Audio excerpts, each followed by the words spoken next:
Assalamualaikum warahmatullahi wabarakatuh. Kisah Kerajaan Kubu oleh Indah Suryaningsih. Dalam perspektif menjaga kelestarian budaya.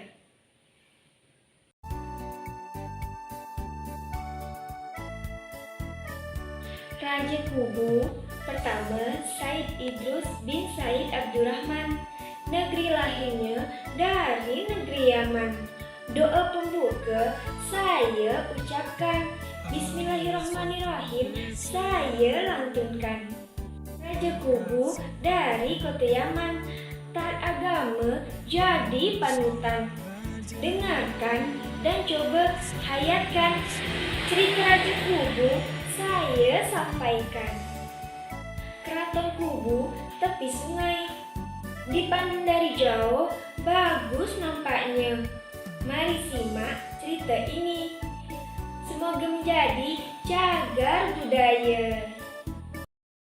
Pada awal kisah, cerita ini menceritakan tentang sebuah kerajaan Kubu atau keraton Kubu dari desa Kubu, kecamatan Kubu, Kabupaten Kubu Raya, Kalimantan Barat. Cerita ini ketika seorang cucu bertanya kepada neneknya,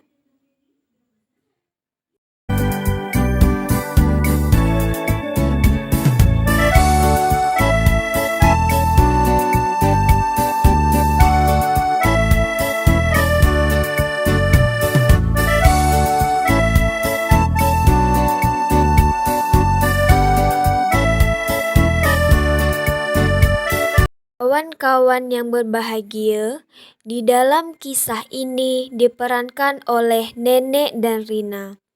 Bagaimana kisahnya? Mari kita dengarkan bersama.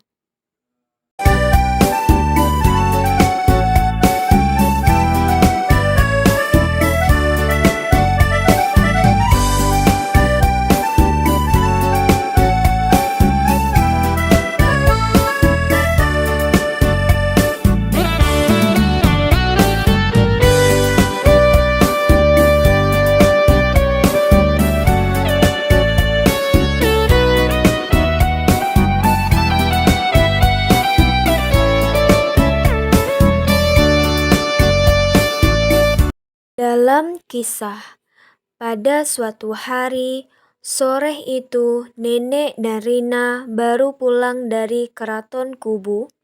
Ketika di perjalanan pulang, Rina bertanya kepada neneknya, "Nek, tadi tuh tempat apa ya, Nek?"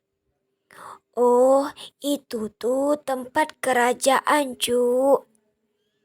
"Kerajaan apa emang, Nek?" "Itu tuh keraton Kubu, Cuk. Emangnya kenapa, Cuk?" "Tada, nak tahu ya, Nek?" Nenek pun cerita tentang kisah sejarah keraton Kubu. Rina tahu ya, keraton Kubu tuh bila berdiri ya?" "Ndak tahu, Nek. Emangnya kapan?" "Berdirinya keraton Kubu tuh pada tahun 1778. Emangnya dulu tuh pada masa kerajaan Kubu tuh macam mana, Nek?" "Yang Nenek dengar dari cerita datuk nenek dulu, Kubu tuh masih hutan, tak ada macam sekarang. Kubu tuh bisa kayak sekarang karena raja kita dulu. Raja tuh datang dari Yaman, dan raja bisa datang ke Kubu karena berdagang sampailah menyebarkan agama Islam." "Terus, Nek?" "Pada waktu itu, kedatangan Raja Kubu masihlah hanya sebuah desa tepian pantai. Dan pada saat itu raja udah datang dan tidak lama raja pun dirikan masjid untuk orang kubu sholat Jumat dan belajar agama. Karena itu salah satu tujuan raja datang ke kubu karena nak nyebarkan agama Islam. Apa age waktu itu masyarakat kubu ni orang Melayu semua.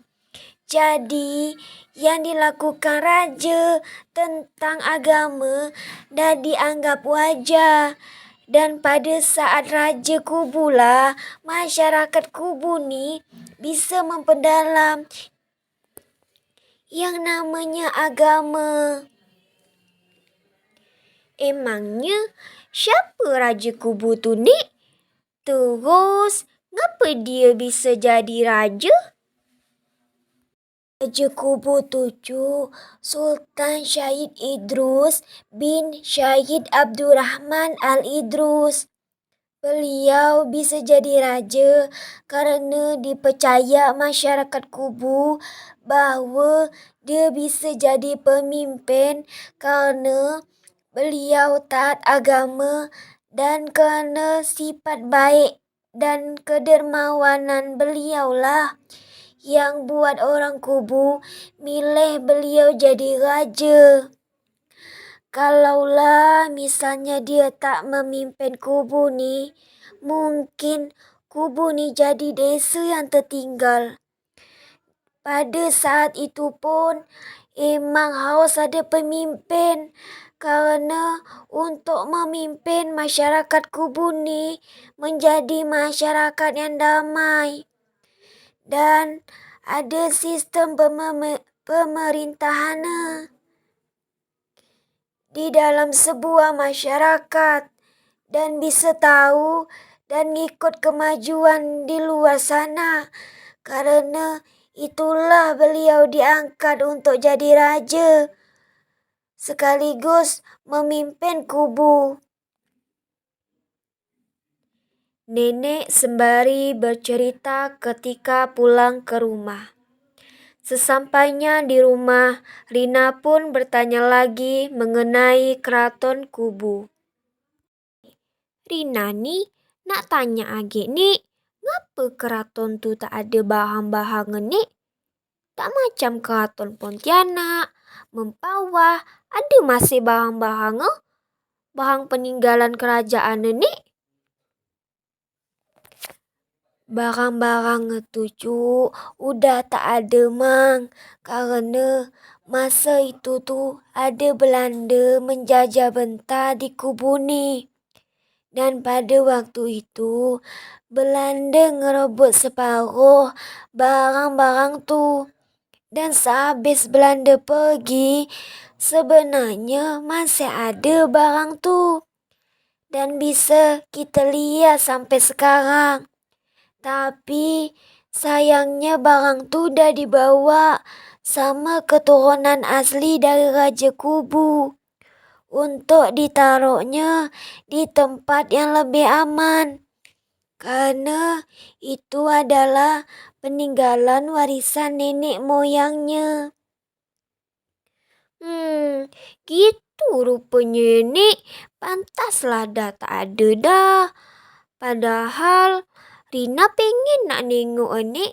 Itu tu bisa jadi ilmu pengetahuan baru bah untuk Rina. Itulah cu, udah tak ada dah benda tu.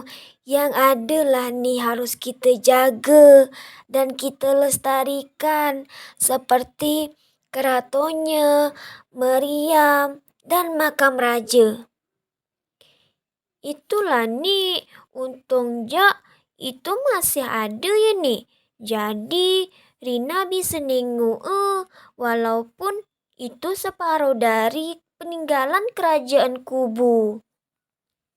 Iya cu, semoga ini bisa menjadi ilmu baru ya untuk cucu nenek ni.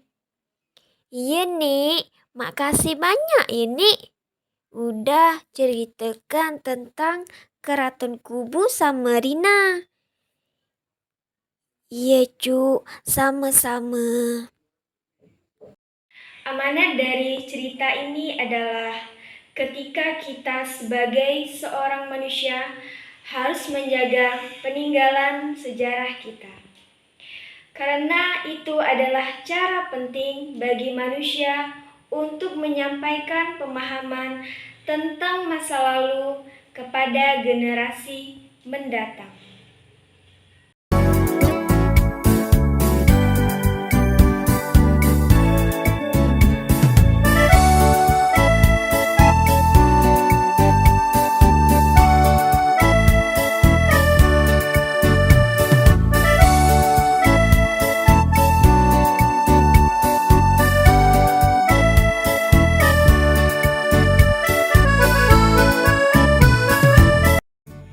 Siang-siang pergi ke kubu, jangan lupa beli baju.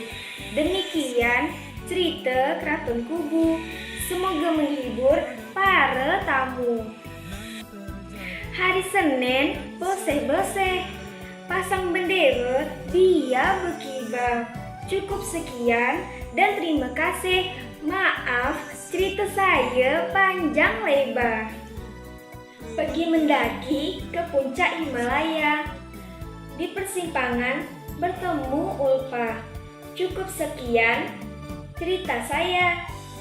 Wassalamualaikum, sampai jumpa.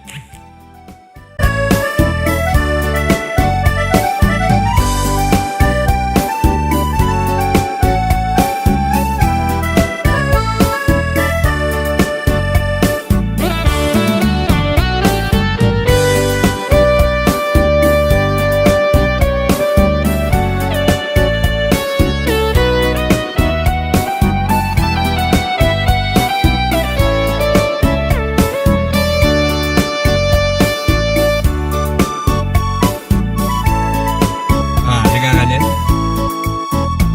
Sesusah apapun kita, sesulit apapun kita,